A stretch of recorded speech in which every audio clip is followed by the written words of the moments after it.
জিহ্বা দিয়া কথা বলা, এক একটু চিন্তা কর।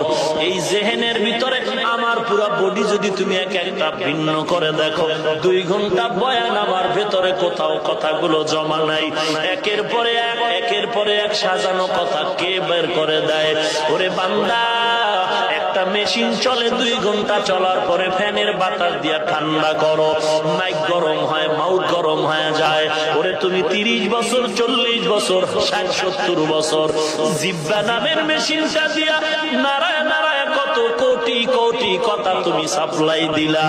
একবারও চিন্তা করেছো এই কথাগুলো কোন মেশিনের দ্বারা তৈরি হয়?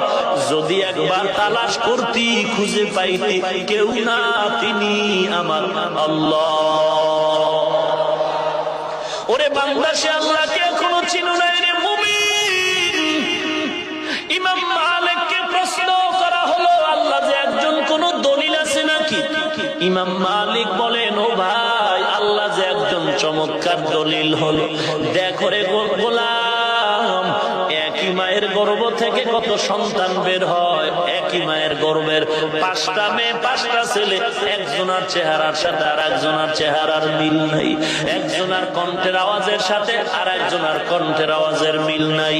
ওরে আল্লাহর কুদরত ধরে কেন বান্দা তুমি আজ আল্লাহরে চিনো না?